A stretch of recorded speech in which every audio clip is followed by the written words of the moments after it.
નમસ્કાર વિદ્યાર્થી મિત્રો, આજે આપણે ફરી વખત આજનું કરંટ જોઈએ. આની તારીખ એટલે કે 16 જાન્યુઆરી 2019 આજનું કરંટ જોઈએ એ પહેલા હજુ તમે એજ્યુ સફર પરિવારની અંદર નવા હોય, ચેનલને સબસ્ક્રાઇબ કરવાની બાકી હોય તો પ્લીઝ સબસ્ક્રાઇબ કરી વાળજો. વિડીયોને લાઈક કરવાનું તો ભૂલવાનું જ નથી અને બને તેટલો તમારા ફ્રેન્ડ સર્કલ, સ્વજન મિત્રોની અંદર વિડીયો શેર કરજો, જેથી કરીને દરેક લોકો તેનો લાભ લઈ શકે, નવું જ્ઞાન જાણી શકે.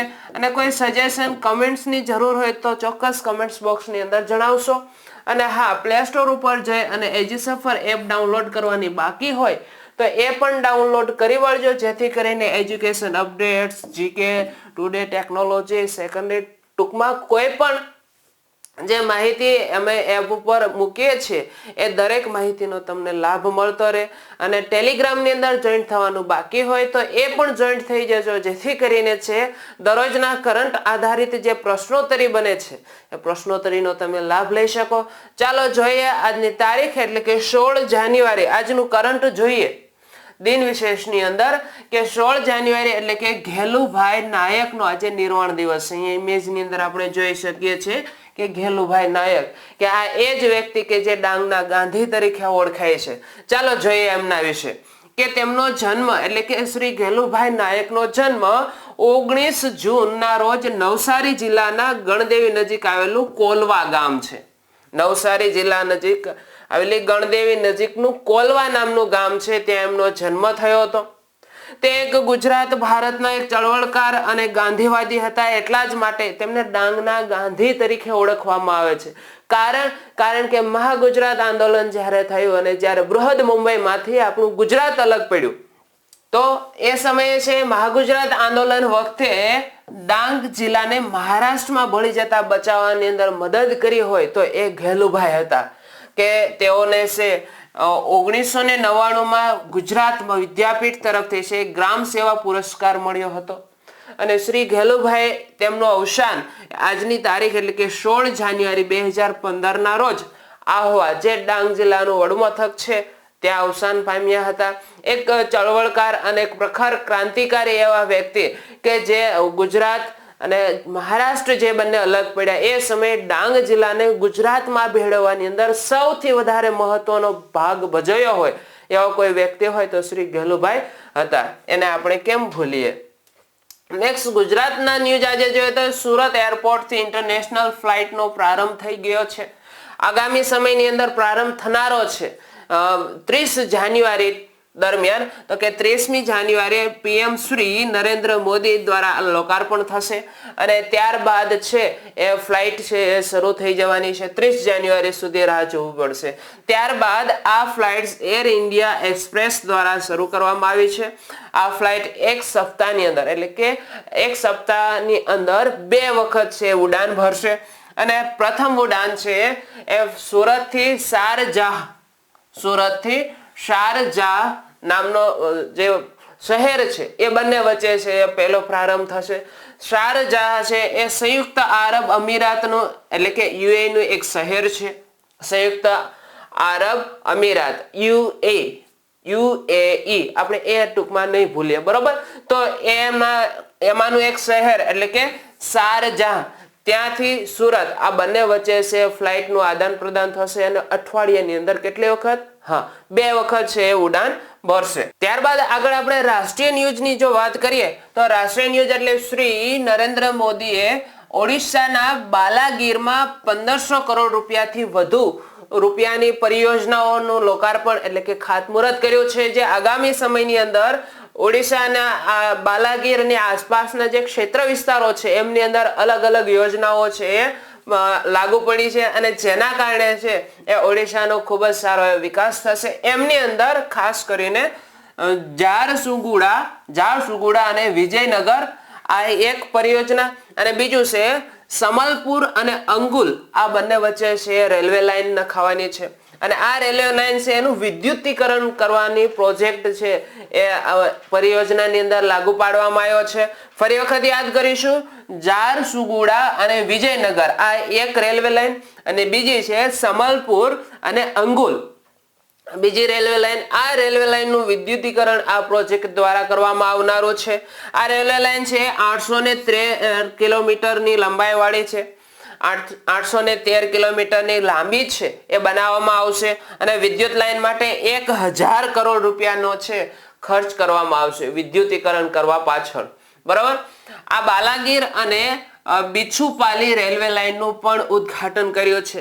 આ રેલવે લાઈન એ 15 કિલોમીટર લાંબી છે. બાલાગીર અને બિછુપાલી, જો અલગ અલગ રેલવે સ્ટેશન, બંને સ્ટેશનો નામ જુદા જુદા છે એટલે આપણે ખાસ યાદ રાખીશું. આ રેલવે લાઈન ની અંદર છે 115 કરોડ રૂપિયાનો ખર્ચ કરવામાં આવશે. આ ઉપરાંત બીજું જોઈએ તો જગતસિંહપુર, કેન્દ્રપાડા, ફૂલબની, બારગઢ, બાલાનગર, પુરી વગેરે સ્થળો પર છે પાસપોર્ટ સેવા કેન્દ્રનું પણ ઉદ્ઘાટન કરવામાં આવ્યું છે. બધા ઓડિશા રાજ્યના શહેરો છે અને આ બધા જ શહેરોની અંદર છે પાસપોર્ટ સેવા કેન્દ્રનું પણ આયોજન કરવામાં આવ્યું છે અને એ ઉદ્ઘાટન થયું છે. પ્રધાનમંત્રીએ નીલ માધવ અને સિદ્ધેશ્વર મંદિરના નવીનીકરણ ના જીર્ણોદ્ધાર માટે પણ છે ઉદ્ઘાટન કર્યું છે. તો આ મુજબ છે અલગ અલગ યોજના પરિયોજનાઓ લાગુ પાડી અને છે ઓડિશાનો વિકાસ થાય તે માટે છે એક આગળ પગલું ભર્યું છે. નેક્સ્ટ આગળના ન્યૂઝ જોઈએ. કુંભ 2019 નો મકર સંક્રાંતિ થી પ્રારંભ થઈ ચૂક્યો છે. અહીંયા આપણે ઇમેજ ની અંદર જોઈ શકીએ કુંભ 2019 પ્રયાગરાજની અંદર છે 2019 નો કુંભ મેળો છે ભરાયો છે. આ કુંભ મેળાનું સ્લોગન જોઈએ તો સર્વસિદ્ધ પ્રસાદઃ કુંભઃ, સર્વસિદ્ધિ પ્રસાદઃ કુંભઃ. તો આ કુંભ મેળાનું આયોજન છે આ વર્ષે, એટલે કે આ એક સૌથી મોટા ધાર્મિક અને સાંસ્કૃતિક મેળો હોય છે કુંભ મેળો એટલે. અને 2019 ના કુંભ મેળાનું આયોજન ઉત્તર પ્રદેશના પ્રયાગરાજ નામનું સ્થળ છે ત્યાં કરવામાં આવ્યો છે. આ કુંભ મેળો છે મકર સંક્રાંતિ થી શરૂ થઈ અને આગામી દિવસોની અંદર 50 દિવસ સુધી ચાલનારો કુંભ મેળો છે, જેમની અંદર સાધુઓના સ્નાન માટે 21 ઘાટ ઉભા કરવામાં આવ્યા છે. આ ઉપરાંત અન્ય 12 કરોડથી પણ વધુ શ્રદ્ધાળુઓ સ્નાન કરીને આ કુંભ મેળાનો ભાગ લેશે એવું અનુમાન કરવામાં આવ્યું છે કે આગામી જે 50 દિવસનો સમયગાળો છે તે સમયગાળા દરમિયાન 12 કરોડથી પણ વધુ શ્રદ્ધાળુઓ છે સ્નાન કરી અને કુંભ મેળાનો છે ભાગ લેશે. આમની અંદર કુલ 13 અખાડા છે, પરંતુ આ વખતે 14મા અખાડા તરીકે કિન્નરો માટે એ 14મા અખાડાને માન્યતા મળી છે. આ કુંભ મેળાની અંદર કુલ 8 શાહી સ્નાન કરવામાં આવે છે, જેમાં પ્રથમ શાહી સ્નાન છે મકર સંક્રાંતિના દિવસે યોજાઈ ગયું અને હવે 8મું એટલે કે છેલ્લું શાહી સ્નાન છે એ મહાશિવરાત્રીના દિવસે થતું હોય છે. તો આ રીતે છે 2019 નો કુંભ મેળાનું આયોજન થયું છે પ્રયાગરાજની અંદર ઉત્તર પ્રદેશ. નેક્સ્ટ આગળના ન્યૂઝની વાત કરીએ તો ડીડી સાયન્સ અને ઇન્ડિયા સાયન્સનો શુભારંભ થયો છે. ડીડી સાયન્સ અને ઇન્ડિયા સાયન્સ, અહીંયા દૂરદર્શનનો લોગો આપણે જોઈ શકીએ છીએ કે સત્યમ શિવમ સુંદરમ. આ શુભારંભ એ કેન્દ્રના વિજ્ઞાન અને ટેકનોલોજી મંત્રી શ્રી હર્ષવર્ધને કર્યો છે. આ બંને દૂરદર્શનના કાર્યક્રમો છે ડીડી સાયન્સ અને ઇન્ડિયા સાયન્સ. આ કાર્યક્રમ આગામી સમય એટલે કે સોમવારથી શનિવાર સુધી સાંજે 5 વાગે પ્રસારિત થશે. આ બંને કાર્યક્રમ ડીડી સાયન્સ અને ઇન્ડિયા સાયન્સ સાંજે 5 વાગે સોમવારથી શનિવાર. ટૂંક સમયમાં ડીડી સાયન્સ ટીવી ચેનલ પણ શરૂ થશે, જે આગામી સમયગાળાની અંદર આવનારો પ્રોજેક્ટ છે. 15 જાન્યુઆરી એટલે કે આર્મી દિવસ તરીકે ઉજવવામાં આવ્યો. ગઈકાલનો જે 15 જાન્યુઆરી દિવસ છે એને આર્મી દિવસ તરીકે ઉજવાયો છે. ભારતીય લશ્કરે 15 જાન્યુઆરી 1949 ના રોજ બ્રિટિશ સૈન્યના તાબામાંથી મુક્તિ મેળવી હતી. એમની યાદમાં દર વર્ષે 15 જાન્યુઆરીના રોજ આર્મી દિવસ તરીકે છે ઉજવવામાં આવશે. એક બીજો આપણા માટે પ્રશ્ન પૂછાઈ શકે એવો કે 2019માં આ કેટલામો આર્મી દિવસ હતો, તો આપણે યાદ રાખીશું 71મો આર્મી દિવસ હતો.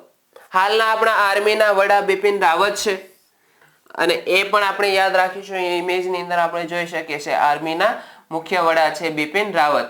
અને આર્મી વિશે તો આપણે અઢળક માહિતીઓ જાણીએ છીએ, કારણ કે એ આપણા રક્ષક છે અને એ ત્યાં ફરજ બજાવશે જેથી કરીને આપણે અહીંયા શાંતિથી અમનથી આપણું જીવન જીવી શકીએ છીએ. નેક્સ્ટ આગળના ન્યૂઝની વાત કરીએ તો કેન્દ્ર શાસિત પ્રદેશ એટલે કે પોંડિચેરીએ સિંગલ ઉપયોગ વાળા પ્લાસ્ટિક ઉપર પ્રતિબંધ મૂક્યો છે. અહીંયા ઇમેજ ની અંદર આપણે જોઈ શકીએ છીએ સિંગલ યુઝ એટલે કે એક વખત ઉપયોગ કર્યા પછી જે પ્લાસ્ટિકને આપણે ફેંકી દઈએ છીએ, ફરી વખત ઉપયોગ નથી કરતા, તેવા જે કાંઈ પ્લાસ્ટિકો છે એવા પ્લાસ્ટિકને સિંગલ ઉપયોગ વાળા પ્લાસ્ટિક કહેવામાં આવે છે. જેમ કે પાણીની બોટલ છે, સ્ટ્રો છે, આ બધી એક વખત ઉપયોગ કરીને આપણે ફેંકી દઈએ છીએ.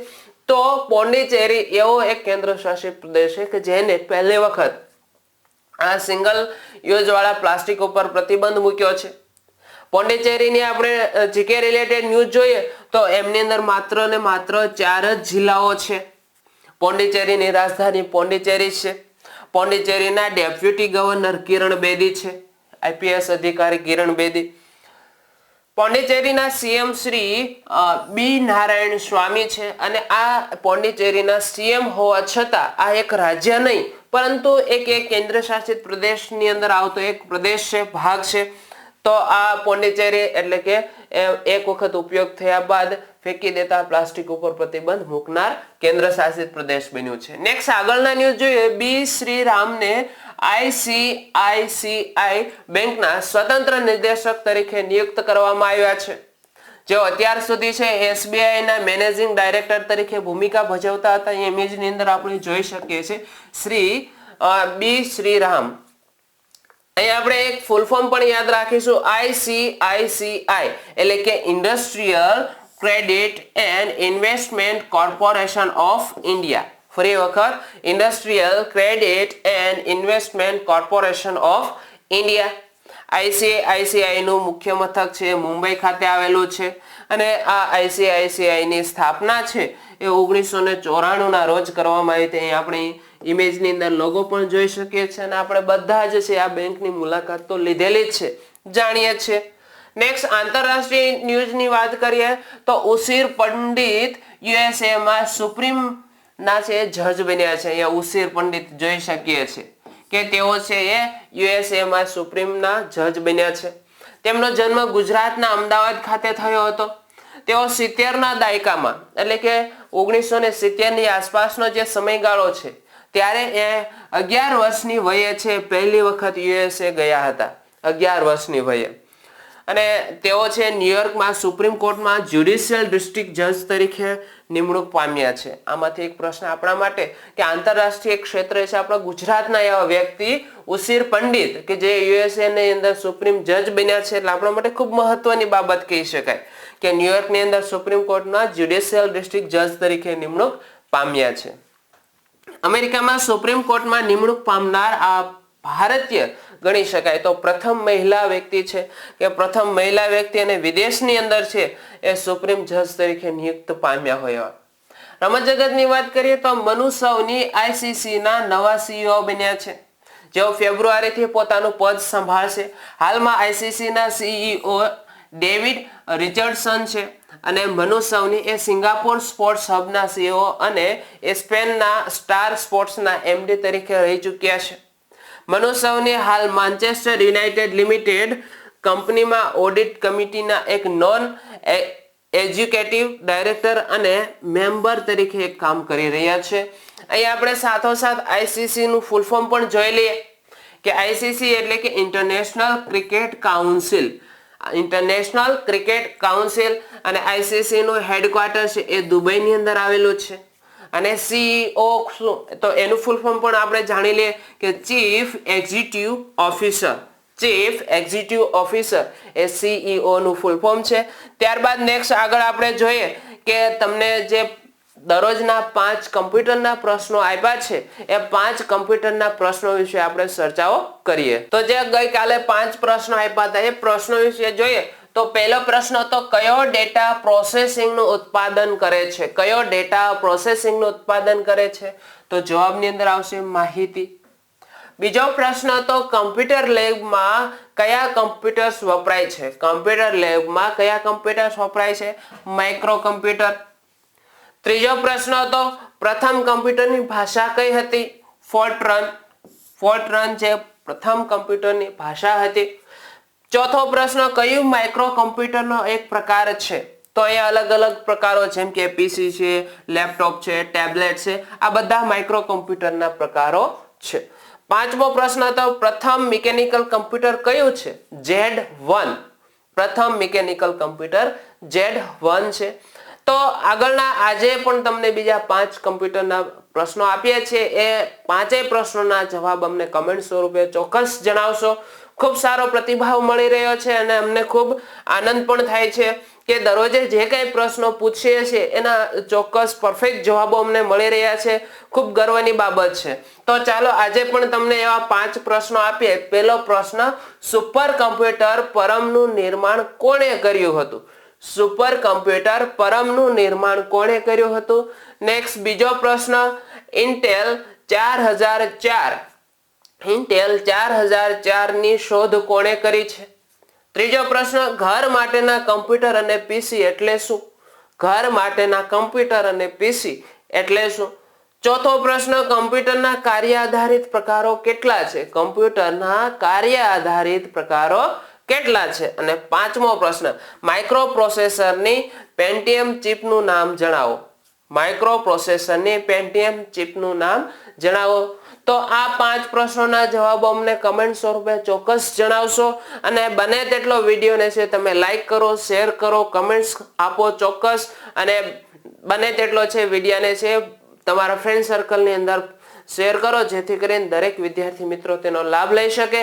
એજ્યુસફર એપ ડાઉનલોડ કરવાની બાકી હોય એ પણ ડાઉનલોડ કરી લેજો, અને તમારે છે યુટ્યુબ ઉપર, પ્લે સ્ટોર, યુટ્યુબ ઉપર જઈને તમારે એજ્યુસફર ચેનલને સબસ્ક્રાઇબ કરવાની બાકી હોય તો એ પણ કરી વાળો જેથી કરીને, અને બાજુમાં આવેલા નાનકડા એવા બેલ આઇકન ઉપર પણ ક્લિક કરજો જેથી કરીને આવનારા તમામ નોટિફિકેશન ઉપર વિડીયો તમને મળતા રહેશે. ઓકે, તો આજનું કરંટ અહીંયા પૂર્ણ કરીએ છીએ. થેન્ક યુ મિત્રો.